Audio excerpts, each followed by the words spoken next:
Have you ever wondered what you're really made of? I mean, what's happening deep inside you, right this very second, that makes you it's not just skin, bones, and organs. If we zoom in way in, past what the naked eye can see, we enter a world that is bustling, complex, and absolutely beautiful. We enter the world of the cell. Today, we're going on an incredible journey to explore the very foundation of life itself. We'll be your guide as we venture beyond the surface, discovering the intricate architecture and dynamic machinery that make every living thing tick. From the simplest bacterium to the complex network of cells that form a human brain, it all starts right here. So, grab your virtual microscope, and let's dive in. First, let's get our bearings. What exactly is a cell? Think of it as the ultimate building block. Just like a house is made of bricks, your body is made of trillions of cells. But these aren't just static bricks. Each one is a miniature city, a self-contained unit brimming with activity, purpose, and a surprising level of intelligence. Understanding this microscopic metropolis is not just a fun science lesson. It's the key to unlocking the greatest mysteries of biology, medicine, and our own existence.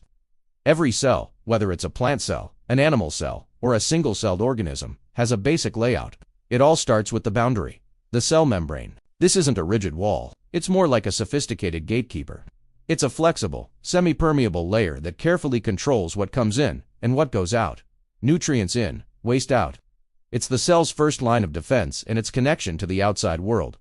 Now, let's step inside. The interior of the cell is filled with a jelly-like substance called cytoplasm. It might sound simple, but it's where all the action happens.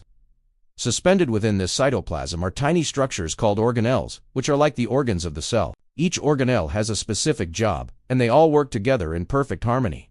Let's meet some of the main players. The most famous one is the nucleus, often called the control center, or the brain of the cell, and for good reason. The nucleus houses our DNA, the genetic blueprint that contains all the instructions for building and operating the entire organism. It dictates everything from the color of your eyes to how your body fights off infections. The nucleus protects this precious information and carefully manages when and how it's used. But having a blueprint is one thing. You need factories to build things. That's where the ribosomes and the endoplasmic reticulum, or R, come in. Ribosomes are tiny protein-making machines. They read the instructions sent from the DNA and assemble proteins, which are the workhorses of the cell. They do everything from providing structure to speeding up chemical reactions. Some ribosomes float freely in the cytoplasm, while others are attached to the ER, a vast network of membranes that looks like folded ribbons. The ER helps process and transport these newly made proteins and also synthesizes lipids, or fats. Once proteins are made, they often need to be sorted, packaged, and shipped to their final destinations. This is the job of the Golgi apparatus, the cell's post office. It receives proteins and lipids from the ER, modifies them if needed, and then packages them into little bubbles called vesicles. These vesicles then travel to other parts of the cell or even outside the cell to deliver their cargo. It's a logistics system of incredible precision. Now, all this activity building, processing, shipping requires a lot of energy, and that energy is supplied by the mighty mitochondria, the powerhouses of the cell. Through a process called cellular respiration, mitochondria convert the food we eat, like glucose, into a usable form of energy called ATP. Without mitochondria, the cell city would grind to a halt. Interestingly, mitochondria have their own DNA, separate from the nucleus, which has led scientists to believe they were once independent organisms that formed a symbiotic relationship with our ancient cellular ancestors. Of course, a city also needs a cleanup crew. That's the role of the lysosomes. These organelles are filled with powerful enzymes that break down waste materials, old cell parts, and even invading bacteria or viruses. They are the cell's recycling and waste disposal system, keeping everything clean and orderly. But cells don't exist in a vacuum. They are surrounded by something called the extracellular matrix. This is a complex network of proteins and carbohydrates that provide structural support, like scaffolding for a building. But it does more than that.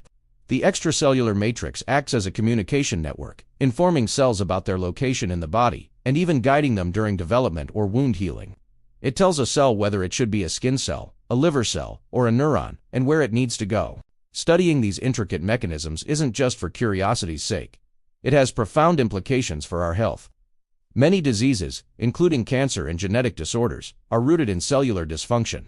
When a part of the cellular machinery breaks down, the consequences can be devastating. For example, cystic fibrosis is caused by a defect in a protein that helps regulate the cell membrane. By understanding these cellular processes at a fundamental level, We can develop targeted therapies to diagnose and treat these conditions more effectively. This knowledge also opens up exciting frontiers in regenerative medicine. Imagine being able to instruct cells to regenerate damaged tissues, or even grow new organs. By learning the language of cells, how they communicate, differentiate, and organize, we are getting closer to making this a reality. For a long time, our view of this world was limited. But in recent years, revolutionary imaging techniques have pulled back the curtain like never before. We've moved beyond simple light microscopes. Today, scientists use super-resolution microscopy to see structures smaller than the wavelength of light itself, breaking a long-held physical barrier.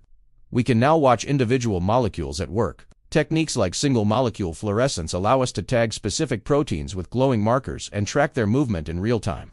We can literally watch the cellular machinery in action, observing how a protein folds or how a motor protein walks along a cellular highway. It's like putting a tiny GPS tracker on every package in the cell's post office. We can even explore these structures in 3 dimensions. Scanning transmission electron microscopy can slice a cell into ultra-thin sections and reconstruct them into a detailed 3D model, revealing the complex, interwoven architecture of organelles with stunning clarity. We are no longer just looking at a flat, static image in a textbook. We are exploring a dynamic, living, 3D world of cell. Advanced imaging methods allow us to see live organelle behavior. We can watch mitochondria fuse together and split apart, or see the endoplasmic reticulum constantly reshaping itself. We are witnessing the cell breathe, work, and respond to its environment in real time, at an atomic resolution. It's an incredible time to be a biologist. From the elegant dance of chromosomes during cell division to the lightning-fast firing of a neuron, it all comes back to the exquisite design of the cell.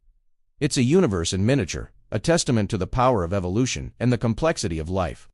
Every breath you take, every thought you have, is powered by the coordinated effort of trillions of these tiny, incredible cities within you. So next time you look in the mirror, remember what you're seeing is just the surface.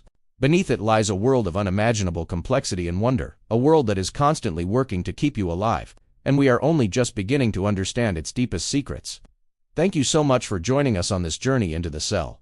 If you found this fascinating, don't forget to like this video, subscribe to our channel, and hit that notification bell so you won't miss our next adventure into the amazing world of science. See you next time.